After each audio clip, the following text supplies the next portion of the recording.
Everybody wants to be a beast until it's time to do what real beasts do. I just want to mold people. This is what I want to do.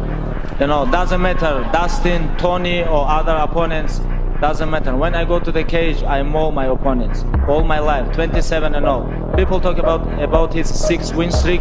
What about 27 win streak? And 11 years undefeated. My whole career has aligned me for tomorrow night, and I'm here to be victorious and get my hand raised by any means necessary. I'm leaving it all out there. Let's go. Look into my eyes, little man. Little Brazilian. I had to stop giving a fuck about people. That was the biggest thing. I had to stop caring what people thought about me. I realized that everybody's fucked up. That's the one thing I realized. I walked around and I put these people on a fucking pedestal. Everybody was better than me. So I can't tell you anything about me because you're going to judge me and I'm going to feel even worse than what I am. It's great to be back here. I'm delighted I got the Louisiana hot sauce. I look forward to bringing the hot sauce in the fire tomorrow. Let's go. Thank you so much for the support. Everyone, I'm so excited to be back. You're in for a treat tomorrow night, all right? Let's go. What I realized, once I calmed my mind down and sat back and looked at how jacked up this world is, once you realize that you are not alone, everybody that's talking to you about how jacked up you are, only thing they've done better than you is they've hidden their fucked up world better than you have. Dr. Carter said to me, and Dr. Carter had a tear in his eye. I could tell he felt for me. And he said, son, I'm sorry to say you're not going to box again. And I looked at him. I said, no, Dr. Carter, you're wrong. I am going to box again. He said, you don't understand what kind of man I am. Life took me somewhere unexpected, unprepared. It's about 6 degrees out here, and I'm underdressed. But guess what? No one gives a you gotta get the fucker in. Sometimes life can really hijack your fucking mind. When that happens to you, you're all up. Your goals, your ambitions, everything's out the fucking window. In life, we all go through different things. You can only manipulate the fire. You can't create it. You're a god among insects. Never anything any different. Look at you. What do you believe in? Huh? What do you believe in? I believe whatever doesn't kill you simply makes you Stranger.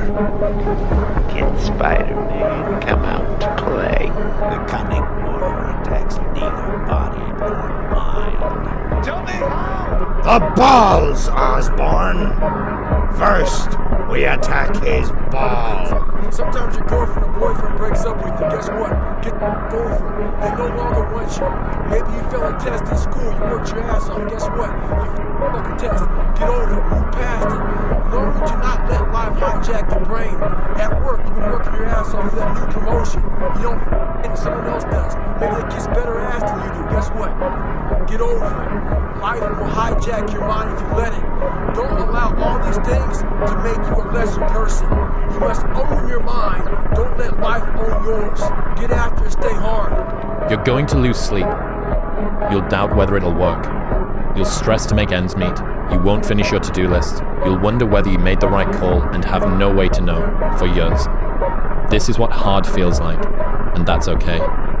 Everything worth doing is hard, and the more worth doing it is, the harder it is.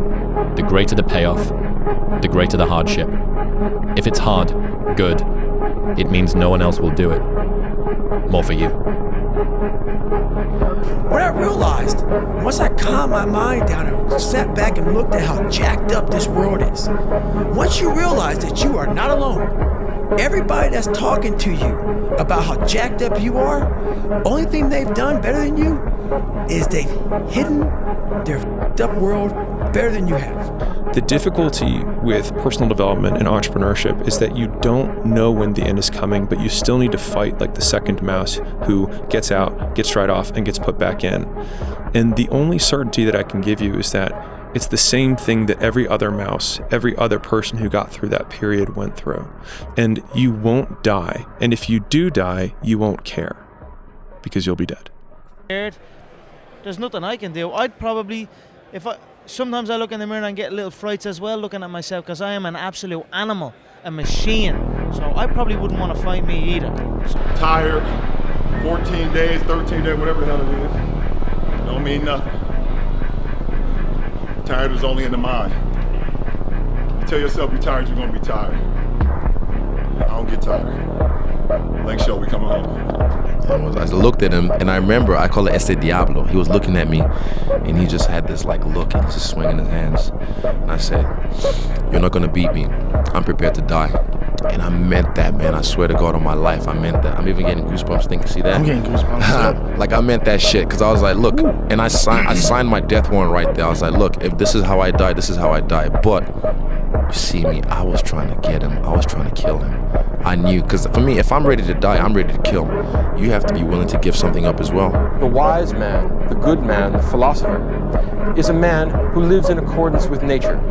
He fears only abdicating his moral responsibility. He is not afraid of pain. He is not afraid of death. He is not afraid of poverty. He is not afraid of any of the vicissitudes of the human condition. He fears only that he should let himself down and that he should be less than a complete human being.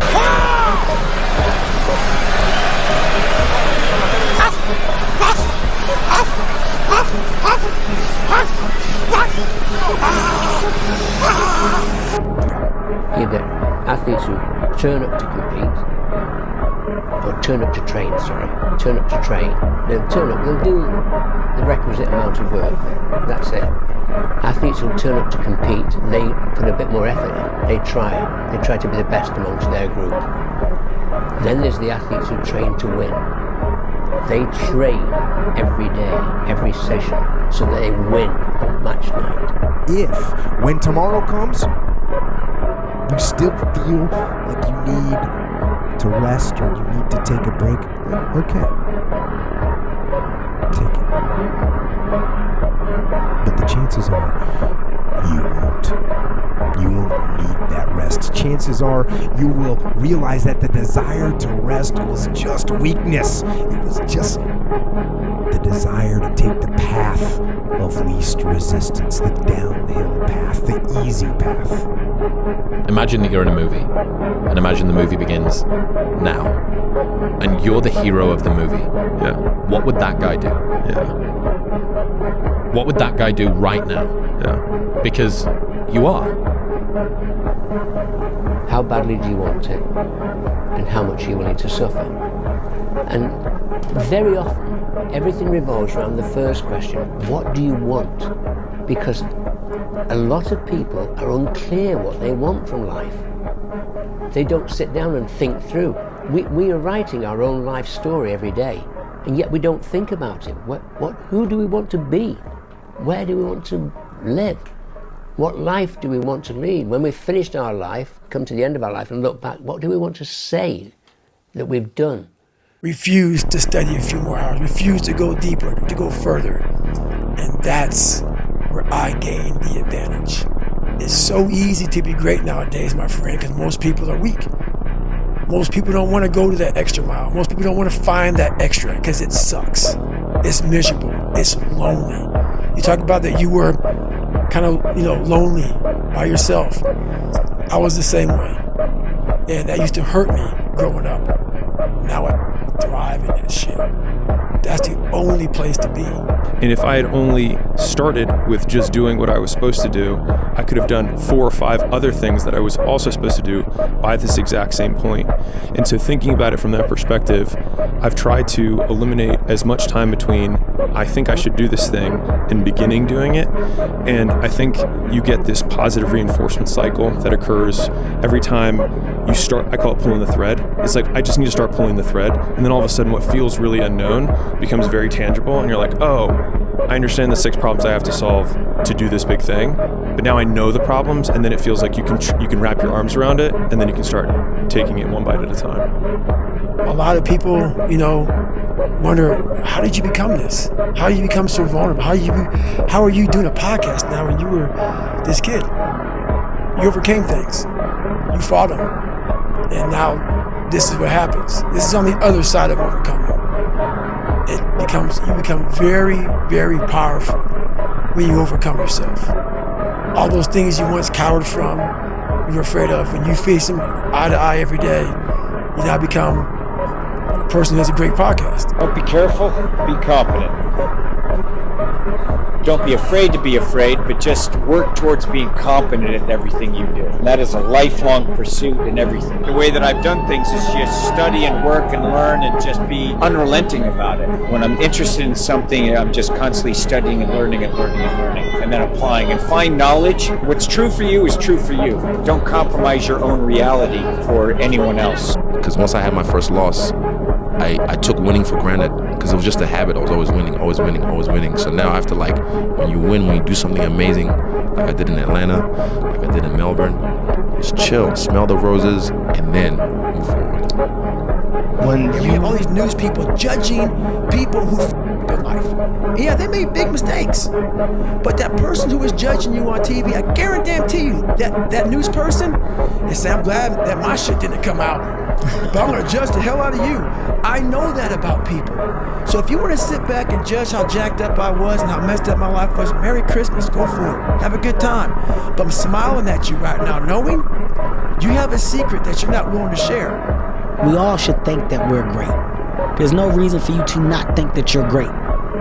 If you don't think you're great, ask yourself why. Why don't you think the highest of yourself? When you do, people have no choice but to follow suit. You got no choice but to follow suit. Experts have more ways to win than beginners do. And so if an expert goes into any setting that they're expert in, they have so many faster feedback loops that reward them in the moment before the ultimate outcomes. Sun don't stop for nobody, man. Sun don't stop. Sun gonna be up in the morning regardless. That sun is gonna be up in the morning regardless of how I feel and how depressed I am. The sun is gonna shine in the morning, and at nighttime the moon gonna be there, and you gonna look up, these days gonna keep going by. Success is the only revenge. As you expand, they shrink into irrelevance. As you get louder, no one can hear them. You don't beat them, you cast a shadow so big, no one can see them to begin with. When people copy, they copy the wrong stuff because they don't know why it worked to begin with. And when it breaks, they don't know how to fix it because they didn't build it. So don't sweat it. Copycats will always be behind.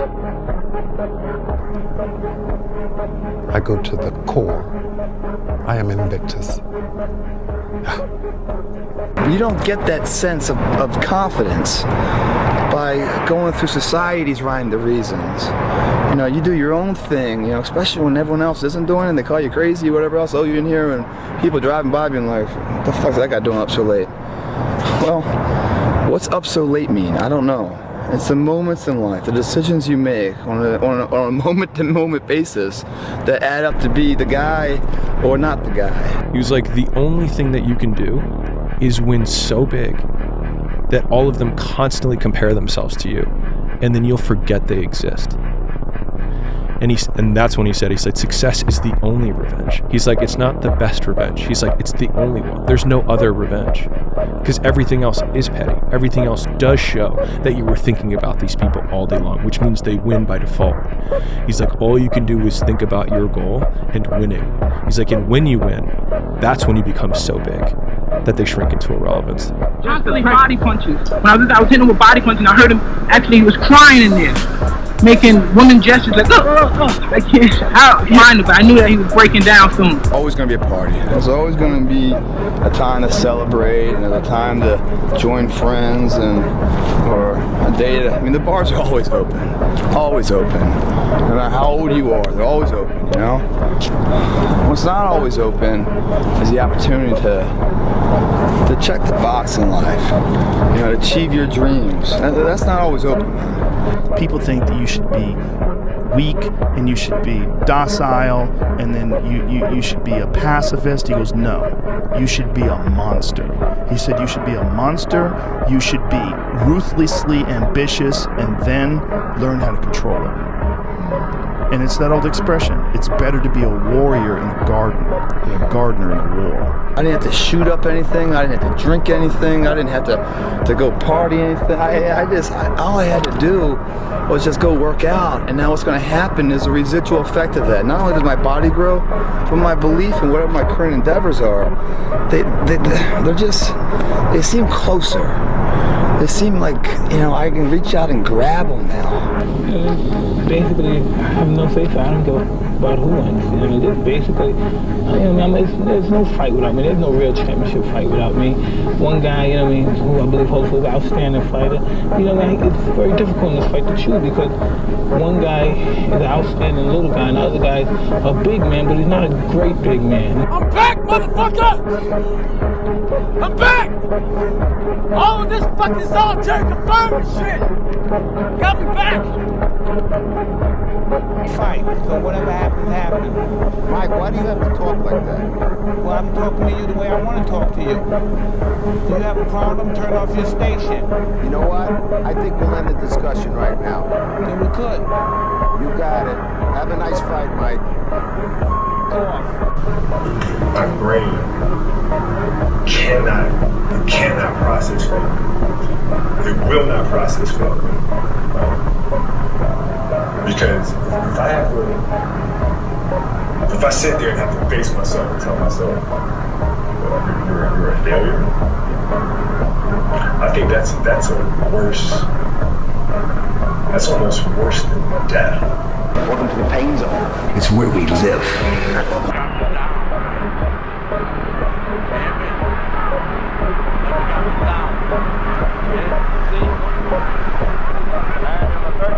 I don't believe in a lot of balance in life because to be the best at anything in life, that scale has to be a little up. Has to be. But in this situation right here, she has to know I got her back like she has my back. So it's not all about me. So we work good together that way. Don't fight in the north or the south. Fight every battle, everywhere, always, in your mind. Everyone is your enemy. Everyone is your friend. Every possible series of events is happening all at once. Words started making me, I had to stop giving a fuck about people. That was the biggest thing. I had to stop caring what people thought about me. I realized that everybody them. That's the one thing I realized. I walked around and I put these people on a pedestal. Everybody was better than me. So I can't tell you anything about me because you're going to judge me and I'm going to feel even worse than what I am.